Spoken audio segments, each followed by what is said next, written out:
Kia ora Rotorua, ahead in your Thursday night bulletin. Māori Party MP says council needs to do more about problem gambling in our city.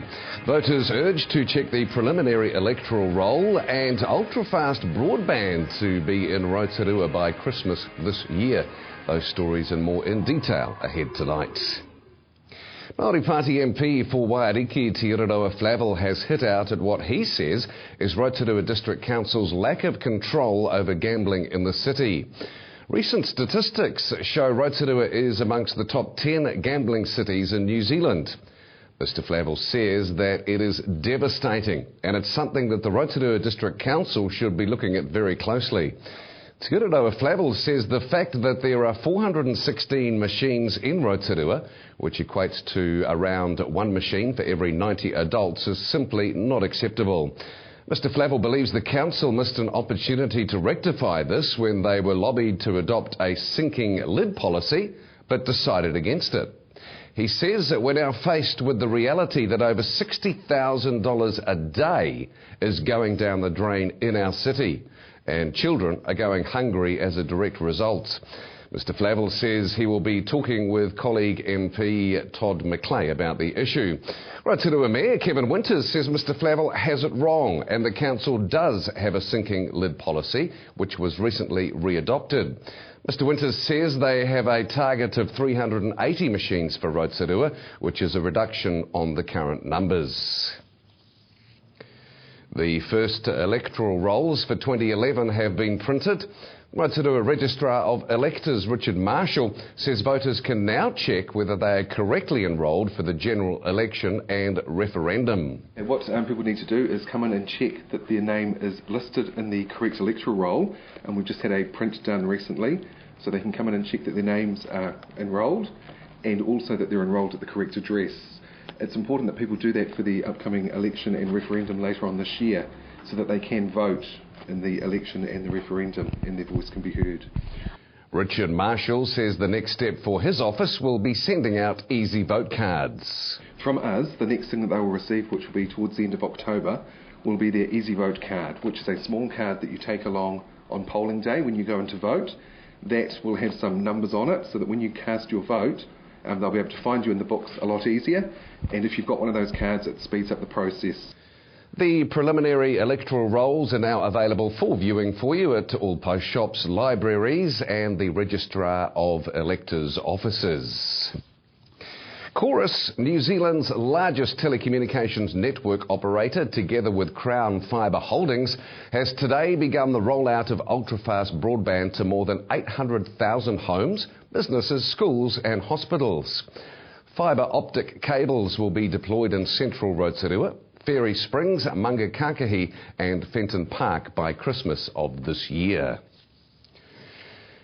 The Mental Health Commission's recent National Indicators 2011 report showed young women in New Zealand have the highest suicide rate in the OECD. And young Kiwi males are not faring any better with the third highest rate.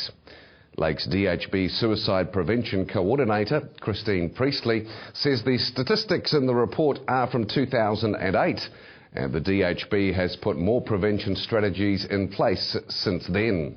She says training is an important tool they are using in suicide prevention.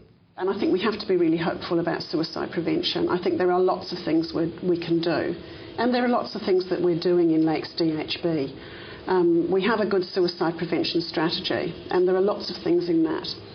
For instance, we can train people, volunteer workers working in areas where they might meet people who are vulnerable, people who are working in the health industries, to know how to recognise the indicators, how to recognise when a person is distressed, how to respond to that, what to say, what to do, and where to find help. And we'll have more from Christine Priestley later in tonight's show.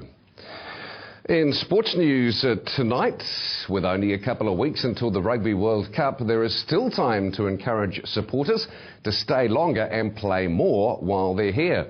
Stay-in players working alongside the Irish Consulate General to encourage more Irish supporters to Rotorua, particularly around the time of the Ireland versus Russia game on Sunday the 25th of September. Accommodation is still available around that time, and attractions and activities are keen to welcome more bookings as well. The Stay and Play campaign and promotional opportunities will be available to all local businesses, including retailers, restaurants and cafes, and transport providers, in addition to traditional tourism operators. Well, to your weather now, Rotorua. Overnight tonight, long fine spells will continue. Still a bit of cloud around, westerly breezes with a low of 5. End of the week tomorrow, Friday, fine spells, light winds, a high 15 and a low down to 4. And of course, most importantly, through to the first day of the weekend, we continue with cloud but long fine intervals, westerly breezes, a high 14 and a low of 6. And if you're boating, marine forecast Lake Rotorua tomorrow, end of the week, westerlies at 10 knots, waves below half a metre, and fine weather will continue. If you did miss any of tonight's bulletin, don't forget you can watch it again by logging on to tvrotorua.co.nz. Click on the View Latest City News link, or to view what's on in our city, click on the upcoming events link. Off to a break, but we are back. Stay with us in tonight's show. Still to come, employment activist Paul Blair gives us his opinion on the proposed youth card.